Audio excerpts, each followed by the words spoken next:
Anies tampar diri sendiri saat bahas sistem pendidikan.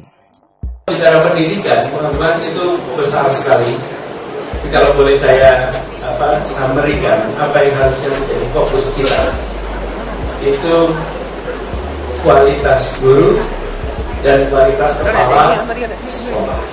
Dua itu menurut saya sumber utamanya. Dari sana baru turunannya banyak. Teman-teman di sini semuanya, kalau saya mau tanya sekilas, tadi Bung Sam yang tanya ya, suka pada sebuah mata pelajaran itu karena bukunya atau karena guru? Saya coba tanya, suka karena bukunya atau karena guru? Ada nggak yang suka pelajaran karena bukunya? Jangan sekali, jangan sekali. Karena itu kita harus menghadirkan guru-guru yang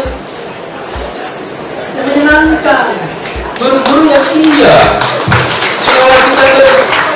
Kalau saya prinsip saya bilang kepala sekolah itu, kalau ada anak-anak datang ke sekolah itu dengan berat hati, berada di sekolah berat hati, pulang sekolah senang hati, sekolah itu bermasalah. Tapi kalau datang dengan senang hati, di sekolah senang hati, pulang berat hati, itu baru bagus sekolah. Jadi kualitas guru itu yang sangat menentukan. Dua, kepala sekolah. Teman-teman, Anda mengelola organisasi. Yang menentukan organisasi itu berjalan dengan baik apa tidak, siapa pertama? Pemimpinnya. Jadi rektornya, kepala sekolahnya, ini harus memiliki kepemimpinan yang baik.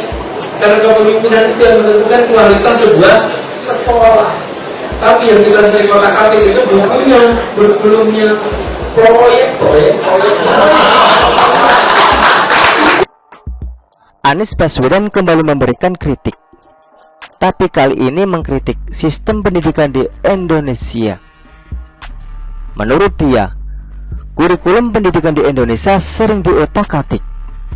Anies awalnya bilang, jika mau perbaiki pendidikan, Indonesia harus fokus membenahi kualitas guru dan kepala sekolah. Teman-teman di sini semuanya, kalau saya tanya sekilas, suka pada sebuah mata pelajaran itu karena gurunya apa bukunya? Gurunya.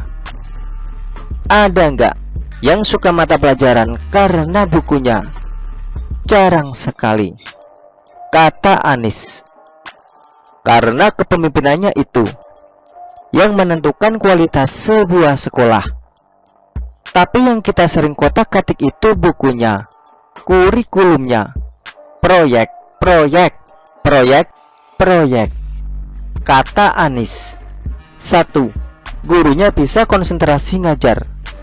Kalau pendapatan dia hanya cukup buat hidup 15 hari, ya 15 hari kemudian dia kesulitan. Jadi pendapatan dia harus cukup, kesejahteraan guru harus baik, sehingga dia bisa fokus pada mengajar. Kalau nggak ngajar sambil les, yang nggak ikut les nilainya jelek. Gitu kira-kira. Jadi ini siklus yang bermasalah, kata Anies. Di satu sisi, Anies benar soal ini. Saya juga paham, karena ada teman baik saya yang berprofesi sebagai guru juga menceritakan hal yang kurang lebih sama. Nyaris tidak ada blueprint jangka panjang untuk pendidikan di Indonesia, yang mana siapapun menterinya harus tetap mengikuti panduan yang sudah dirancang, sehingga tidak belok sana sini dan gonta-ganti kebijakan. Makanya pendidikan di Indonesia seolah jalan di tempat dan ketinggalan dari negara lain. Tapi di sisi lain, Anies malah menampar diri sendiri karena Anies lupa kalau dulu dia pernah menjadi Mendikbud dan dipecat di tengah jalan.